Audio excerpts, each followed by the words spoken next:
안녕하세요. 닥터 MBC 목서윤입니다. 대표적인 미용 시술 중 하나가 바로 보톡스 주사 시술입니다.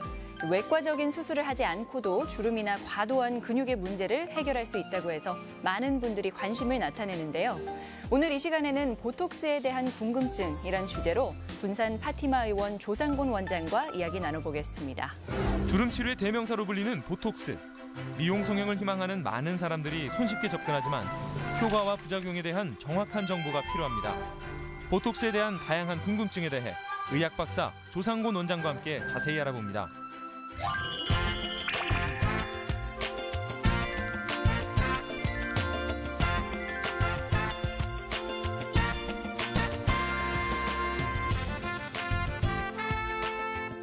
안녕하세요, 원장님. 네, 안녕하세요. 네. 사실 보톡스란 건 워낙 보편화돼 있어서 많은 분들이 좀 시술을 받는 것 같은데요. 이게 어떻게 작용되는지는 잘 모른단 말이죠. 보톡스란 뭔가요? 네, 보톡스란 우리가 원하는 부위의 근육만을 마비시키는 약물입니다. 고기나 소세지가 부패할 때 보트륨이라는 독소가 나옵니다. 네. 근데 이 독소는 특징이 우리 몸의 근육을 마비시킵니다.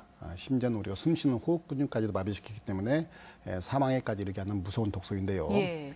이 독소의 특징이 우리 근육을 마비시키는 이런 특성을 잘 이용해서 이 독소를 갖다가 정제하고 많은 양을 희석을 해서 아주 묽게 희석을 해서 딱 우리가 원하는 부위의 근육만을 딱 마비시킬 수 있도록 이렇게 상품화 만든 것이 보톡스입니다. 그럼 이런 보톡스를 맞으면 효과가 바로 나타나나요? 네, 아니고요. 우리 몸의 근육을 움직이기 위해서는 먼저 뇌에서 어느 근육을 움직이라 명령을 내리겠죠. 네. 그러면 명령이 신경을 타고 내려갑니다. 예. 그래서 그것이 근육 속에 있는 신경 말단에서 아세틸콜린이라는 물질을 분비하게 됩니다. 그래서 신경 끝에서 아세틸콜린이 분비되면은 그 분비된 아세틸콜린에 의해서 근육이 움직이게 되는 것이거든요. 예. 근데 보톡스는 바로 이 신경 끝에서 분비되는 아세틸콜린 분비를 막아주는 약물입니다. 그래서 보톡스 작용을 하기 위해서는 신경 속으로 스며들어가야겠죠. 네. 그래서 보톡스가 신경 속으로 스며들기 위해서는 약 2, 3일의 소요 시간이 필요합니다. 그래서 주름, 그러니까 이마나 미간이나 이런 주름을 개선을 위해서 맞았을 때는 주사 맞은 뒤로부터 2, 3일 후에 효과가 나타나기 시작합니다. 네, 또 요즘 젊은 사람들 같은 경우에는 V라인을 워낙 중요하게 생각하다 보니까 턱 주변에 보톡스를 많이 주입하잖아요. 그러면은 이 턱 같은 경우에도 2, 3일 안에 효과가 나타나나요? 아닙니다. 우리 턱이나 종아리 같은 경우에는 보톡스를 맞는 목적이 다르죠. 우리가 일반적으로 턱이나 종아리는 주름 개선을 목적으로 맞는 것이 아니라 네. 그 근육의 두께를 감소시키기 위해서 맞는 것이죠. 그래서 보톡스를 맞으면은 2, 3일 후부터 근육이 안 움직이는 것은 마찬가지입니다만은 네. 근육이 안 움직여서 근육이 두께가 줄어드는데 기간이 필요합니다. 네. 그래서 턱 같은데, 사각턱 같은데 보톡스를 맞으면은 대개 한 달 후부터 근육의 두께가 줄어든 효과가 보이기 시작하고요. 3개월째에 최고 효과를 나타나게 됩니다. 그래요. 그러면 이렇게 보톡스를 맞으면 효과가 좀 오래 가면 좋겠는데 사실 이 보톡스로 잘 알려진 게 몇 개월마다 다시 맞아야 된다는 점이잖아요. 네. 예, 이건 왜 그런 거죠? 네, 말씀하신 대로 보톡스를 맞아서 효과가 영원히 가면 얼마나 좋겠습니까? 예. 근데 그것이 좀 안타까운 부분인데요. 우리 몸은 항상성 기능이 있습니다. 우리 몸을 일정한 상태로 유지하려는 그런 기능이 있는데요. 그래서 우리 몸의 일부가 고장이 나면은 자연적으로 치유가 되죠. 네. 우리가 보톡스를 맞아서 신경과 근육이 접하는 부위에 작동을 안 하면은 우리 몸에서 생각할 때는 그 부위가 고장이 난 것이죠. 네. 그래서 그 부위를 고치려는 노력이 시작됩니다. 우리 몸에서. 그래서 보톡스에 맞아서 마비된 근육을 대신해서 새로운 신경 가지를 막 만들기 시작합니다. 네. 그래서 3에서 6개월 정도 되면은 안 움직였던 근육을 반절 정도 움직일 수 있는 정도의 신경 가지를 만들게 되고요. 네. 6에서 12개월 정도 지나면은 원래 근육을 완전히 회복할 만큼의 신경 가지를 만들게 됩니다. 이래서 보톡스 효과가 오래 가지 못하는 것이고요. 이것을 거꾸로 생각하면은 새로운 신경 가지에 의해서 근육이 다시 반절 정도 움직일 정도의 그 정도의 다시 보톡스를 맞아서 새로 생긴 신경 가지를 다시 마비시킨다면은 보톡스 효과를 오랫동안 유지할 수 있는 방법이 되겠습니다. 그래서 보톡스를 대개 4개월에서 6개월 사이에 반복해서 맞으라고 권하고 있는 것이죠. 예. 어쨌든 그럼 보톡스가 우리 몸에 투입이 되면 이게 우리 몸이 문제로 본다는 거잖아요. 그래서 네. 고치려고 한다는 건데 그러면 이렇게 몇 개월마다 한 번씩 장기적으로 사용했을 때 발생할 수 있는 문제점은 없나요? 네, 장기적으로 사용하는 문제에 대해서 FDA에서 많이 연구를 했습니다. 네. 그래서 보톡스가 지금 발표된 지가 한 30년 가까이 되는데요. 네. 이제까지 FDA의 장기 보톡스 오랫동안 사용에 대한 부작용이 보고된 바가 아직 없다고 이렇게 발표하고 있습니다. 또 미국 피부과학회에서도 네. 보톡스를 수십 년간 사용한 사람들을 추적 관찰했는데 예. 보톡스 장기 사용에 대해서 생기는 부작용은 없다. 이렇게 발표하고 있습니다. 따라서 보톡스를 반복해서 오랫동안 맞아도 안전하다고 말할 수 있습니다. 그래요. 그래도 요즘 뉴스에서 좀 보도되는 거 보면은 보톡스를 투입했더니 뭐 원치 않는 곳에 이게 좀 작용을 해서 근육이 엉뚱한 곳이 좀 마비가 됐다. 뭐 이렇게 나오기도 하더라고요. 근데 또 역으로 생각해 보면은 이게 효과가 영원한 게 아니기 때문에 부작용도 어느 정도 시간이 지나면 뭐 불행 중 다행으로 다시 돌아온다. 이렇게 볼 수 있겠네요. 그렇죠. 보톡스를 맞았을 때 단기적으로는 이 근육이 움직이지 않기 때문에 네. 일시적으로 그 자리가 무거운 느낌이 든다든지 아니면은 림프선이 안 돼서 부종이 생긴다든지 또는 일시적으로 맞은 지 한 2-3시간 이내에 가벼운 두통을 느끼는 분도 있습니다. 특히 방금 말씀하신 그런 부작용은 특히 이마주름에 무리하게 보톡스를 맞았을 경우에 생기는 부작용인데요. 네. 이런 경우에는 눈썹이 처진다든지 아니면 한쪽 눈썹꼬리가 올라가는 사물의 눈썹이 든다든지 네. 방금 말씀하신 대로 눈뜨기 힘든 안검하수 증상이 생길 수가 있습니다. 그래서 절대 무리하게 보톡스를 맞으시면 안 되겠고요. 설령 이렇게 보톡스를 맞아서 부작용이 생긴다 하더라도 보톡스 기한이 유한하기 때문에 네. 기한이 시간 지나면 저절로 없어지기 때문에 이런 부작용도 저절로 없어지게 됩니다. 그러면은 이 주입을 하다가 안 했을 경우에 주름이 더 깊어진다든지 이런 거는 발생하지 않나요? 네, 그런 문제 가지고 염려하시는 분들이 많습니다. 네. 그런데 보톡스를 맞다가 안 맞는다고 해서 주름이 더 생긴다거나 없던 주름이 생긴다거나 주름이 더 깊어지지는 않습니다. 오히려 보톡스를 맞는 동안 그동안 근육이 움직이지 않아서 주름이 생기지 않기 때문에 네. 오히려 주름골이 깊어지는 것을 예방하는 효과가 있습니다. 단지 이 보톡스를 맞는 기간 동안 얼굴이 팽팽하죠. 네. 주름이 없다가 네. 보톡스가 풀어지면서 다시 주름이 나타나니까 이제 환자분들이 생각할 때는 주름이 생기는구나. 또 어떤 주름이 생기는구나 이렇게 오해할 수가 있습니다. 하지만 생기는 주름은 자기가 원래 가지고 있던 주름이 나타나는 것입니다. 네, 그냥 원 상태로 복귀될 뿐이다 이 말씀이시죠? 예. 근데 보니까 자꾸 또 보톡스를 맞다 보면은 내성이 생긴다고 하던데 이건 무슨 얘기죠? 얼굴 주름 목적으로 보톡스를 맞는 경우에는 네. 그렇게 내성에 대해서 염려 안 하셔도 되고요. 예. 단지 이 종아리나 다한증 치료를 목적으로 보톡스를 맞는 경우에는 내성이 생길 수도 있습니다. 우리 몸은 면역 시스템이 있는데요.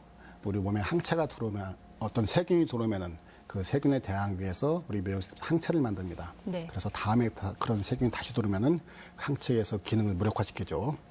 우리가 이런 원리를 이용해서 예방 주사도 맞고 있죠. 네.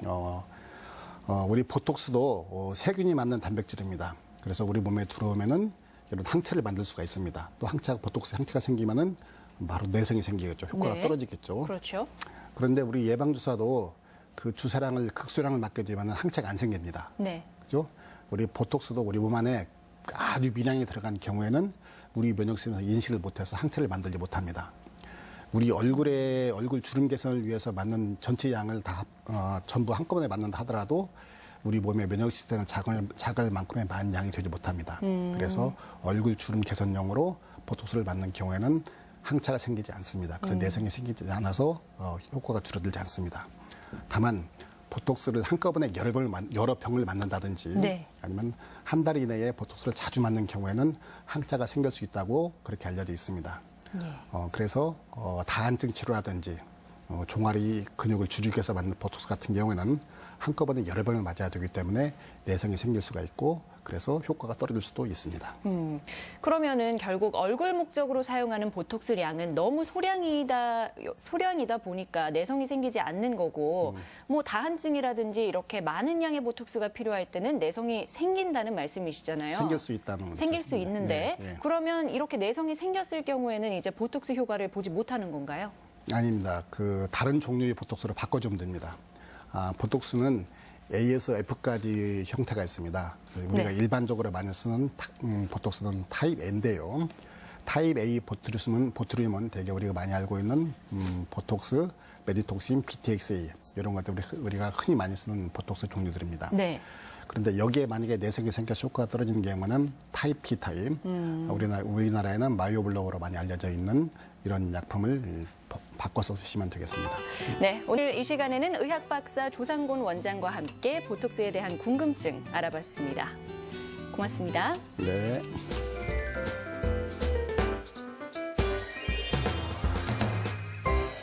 일교차가 큰 겨울철은 차갑고 건조한 공기 때문에 기관지도 약해지고 면역력도 크게 떨어지죠. 특히 피부는 달라진 기온차에 가장 민감하게 반응하는데요. 이때 우리를 가장 괴롭히는 피부 질환 중 하나가 지루성 피부염이라고 합니다. 그래서 이번에는 서울 여성한의원 김정호 원장과 함께 지루성 피부염과 아토피에 대해 알아보겠습니다. 얼굴과 두피에 다양한 염증 반응을 나타내는 지루성 피부염. 증상도 괴롭지만 심리적인 스트레스도 상당한데요. 겨울이면 더 심해지는 지루성 피부염에 대해 한의학 박사 김정호 원장과 함께 이야기 나눠봅니다.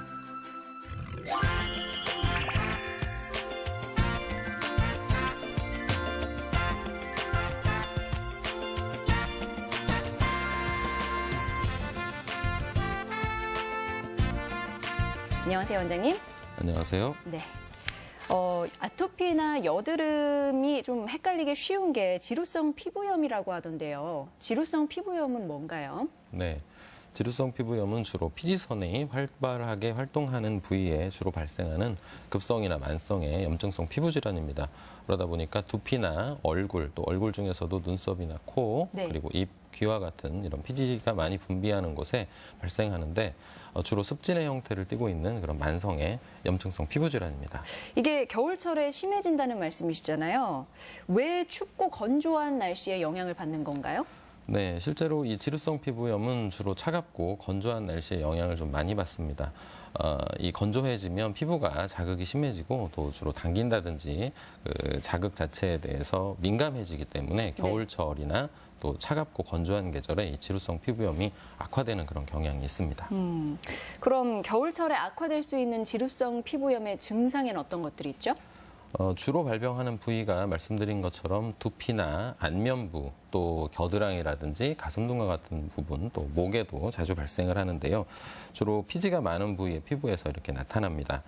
가장 많이 발생하는 부위가 그중에서도 안면부와 두피라고 할 수 있습니다. 주로 안면부에서는 얼굴이 자주 붉어지는 그런 증상들, 그리고 세안을 하고 나서 피부가 좀 심하게 당기는 증상, 네. 그러다가 조금 피부가 갈라지게 되면 이 진물이나 염증이 나타나게 되기도 하고요. 두피는 주로 가려움증을 위주로 하게 되는데 뾰루지나 구진 등이 올라오는 경우도 있고 또 비듬이 많이 탈락하는 그런 증상을 보이기도 합니다. 이런 증상을 역시 방치를 하게 되면 이 염증이 악화되거나 또 이 병변 부위에 감염이 일어나게 돼서 네. 진물이 난다든지 또 염증이 점점 퍼질 가능성이 있기 때문에 좀 근본적으로 치료를 하는 게 중요하겠습니다. 예, 뭐 증상으로 가려움증 그리고 또 붉은기를 말씀하셨는데 이게 사실 아토피랑도 조금 비슷하잖아요. 그럼 아토피와 지루성 피부염은 어떻게 다른가요? 네, 증상만으로 보게 되면 사실 아토피와 지루성 피부염을 바로 구분하기는 좀 어렵습니다. 네. 다만 지루성 피부염도 오래 방치되거나 후전과 악화를 반복하든지 또 치료가 잘못되게 되면 점차적으로 이런 아토피의 형태로 발달할 수는 있습니다. 이 주로 아토피는 전체적인 면역 기능의 이상을 동반하고 있으면서 주로 그 얼굴이나 또 몸통, 특히 사지에 팔다리에 접히는 부분에서 시작해가지고 전신으로 점차 확대되고요. 또 그와 동시에 피부층의 어떤 형태적인 특징이 점점 정상이 아닌 기형 피부 조직으로 바뀌게 되기 때문에 피부가 이렇게 가죽 껍질처럼 변한다든지 색깔이 달라진다든지 이런 좀 만성에 더 훨씬 발전된 그런 모습을 보이게 되는 게 아토피고요. 반면에 지루성 피부염은 말씀드린 그런 피지가 많은 부분에 일단 가볍게 발생하는 피부 질환이기 때문에 적절하게 치료를 하시게 되면 아토피로 발전하는 것을 역시 막을 수 있습니다. 그럼 한의학에서 치료는 어떻게 하죠? 고전 한의학의 내용을 보면 거풍, 청열, 윤조 이렇게 치료법을 얘기하고 있습니다. 그중에서 이제 거풍이라고 하는 것은 오늘날로 표현하면 가려움을 제거하는 그런 치료 방법을 얘기하고요. 네. 청열이라고 하는 것은 염증 자체를 해결을 한다든지 또는 염증의 원인 요소들을 몸에서 제거하는 것을 우리가 청열법이라고 얘기를 합니다. 네. 그리고 윤조라고 하는 것은 피부를 윤택하게 한다라고 하는 얘기인데 그러기 위해서는 피부가 본래 가지고 있는 이런 분비 기능들을 정상으로 회복시키는 그런 치료법을 의미합니다. 지루성 피부염도 이렇게 정확한 치료를 하게 되면 초기 때의 증상의 억제뿐만이 아니라 피부층이 다시금 정상적인 그런 기능으로 복구될 수 있도록 하게 되는데요.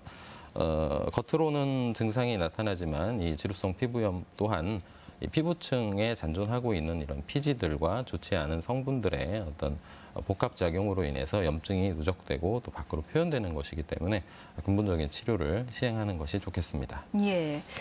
근본적인 치료라고 하셨고, 뭐 치료법으로 악화된 부분을 제거하고 뭐 정상화시키는 게 중요하다고 하셨잖아요. 근데 좀 그림이 안 그려지거든요. 구체적으로 어떤 걸까요? 지루성 피부염의 주요 원인이 되는 것이 피부층 자체도 우리 몸과 같이 대사를 수행합니다. 대사를 네. 수행한다고 하는 것은 영양분을 통해서 피부 세포가 활동을 하게 되고 그 활동을 한 이후에 대사의 부산물이 누적이 되는데 그 대사의 부산물은 대부분 피부 표면을 통해서 우리가 땀이라든지 다른 노폐물의 형태로 배출이 되는데요. 네.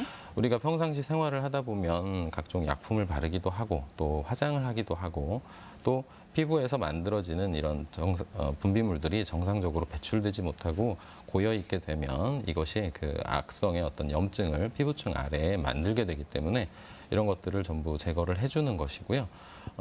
그게 정상적으로 이루어지지 않게 되면 이 피부 자체가 가지고 있는 어떤 호흡의 기능이라든지 이런 물질을 분비하는 그런 기능들이 교란이 생기기 때문에 정상적으로 피부가 재생되거나 또 정상세포로 치환되지 못하고 염증이 점점 악화되는 현상을 띱니다. 그러한 것들을 치료해 주는 것을 근본적인 치료라고 얘기를 하는 겁니다. 반면에 흔하게 대증 치료라고 하는 것은 일단 염증을 가라앉힌다든지 네.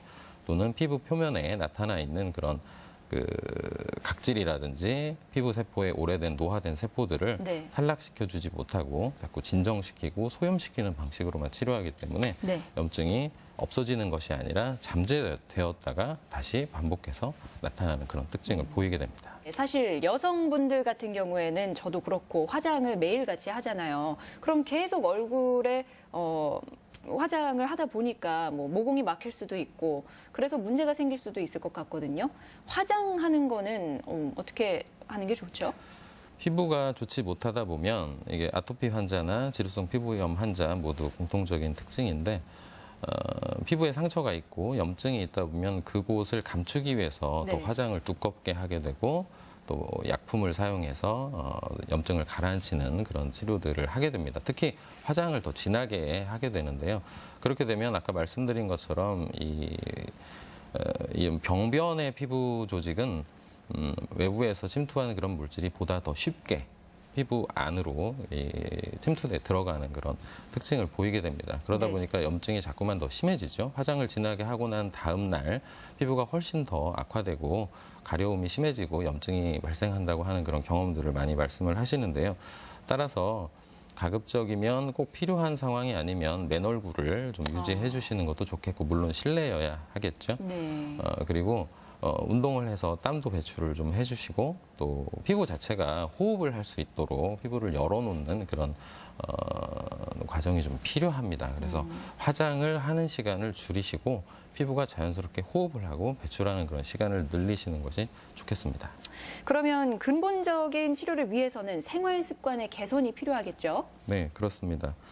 아토피도 마찬가지지만 지루성 피부염을 앓고 있는 환자분들을 보게 되면 주로 육류 위주의 식습관을 가지고 있다든지 또 맵거나 짠 또는 그 각종 조미료가 많이 들어있는 그런 자극적인 식품을 좋아하시는 분들이 많고요. 네. 또 인스턴트 식품을 자주 섭취하는 그런 식습관을 가지고 있습니다. 따라서 이런 그 자극적인 음식들은 실제로 아토피 피부염이라든지 특히 지루성 피부염의 증상의 악화를 바로 가져오기 때문에 좀 피하시는 게 좋겠고요. 또 지방질이 적은 음식을 섭취하는 게 좋겠습니다. 이 지루성 피부염 자체가 이 지방질이 많이 포함된 음식에 바로 영향을 많이 받습니다. 따라서 네. 좀 줄여주시는 게 좋겠고 전체적으로 좀 신선하면서 담백한 그런 음식으로 섭취를 하시면 좋겠습니다. 또 이 지루성 피부염 환자들 역시 땀이 난다든지 운동을 해서 땀을 흘린다든지 이렇게 되면 바로 피부가 자극이 되기 때문에 네. 가려움증을 호소하게 되고요. 그러다 보니까 항상 여름철에도 에어컨이 있는 그런 시원한 곳에만 있으시려고 하신다든지 땀나는 것 자체를 좀 극도로 싫어하는 경향을 많이 보이시는데요. 말씀드린 것처럼 피부도 반드시 노폐물을 배출을 해야 되고 또 운동을 해서 땀도 내야 되고 또 호흡도 해야 합니다. 따라서 잠깐 좀 자극이 된다 하더라도 운동을 통해서 피부가 땀을 내고 호흡을 할 수 있도록 도와주는 것이 피부가 새롭게 재생을 하고 정상적인 기능을 수행하는 데 도움이 되고요. 또 일반적인 그런 주의사항들, 스트레스라든지 과로, 음주나 흡연 같은 이런 악화 요인들도 피해 주시는 것이 좋겠습니다. 네, 오늘 이 시간에는 한의학 박사 김정호 원장과 함께 지루성 피부염과 아토피에 대해 알아봤습니다. 고맙습니다, 원장님. 감사합니다.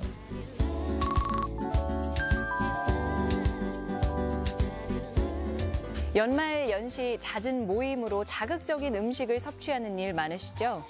외부에서 사 먹는 음식은 가정에서 직접 해 먹는 것보다 아무래도 달고 짠 맛을 강조하게 되는데요. 달고 짠 맛을 즐기는 식습관은 장 건강, 당뇨, 고혈압, 비만뿐 아니라 관절 건강에도 영향을 미치게 됩니다. 나트륨과 과당을 지나치게 섭취하면 뼈 건강에 필수적인 칼슘 흡수를 방해해서 관절염까지 이르게 한다고 하는데 사소한 식습관이지만 오랫동안 누적이 되면 건강에 해가 될 수도 있다는 점 기억하시기 바랍니다. 제가 준비한 소식은 여기까지고요. 저는 다음 주에 다시 찾아뵙겠습니다. 고맙습니다.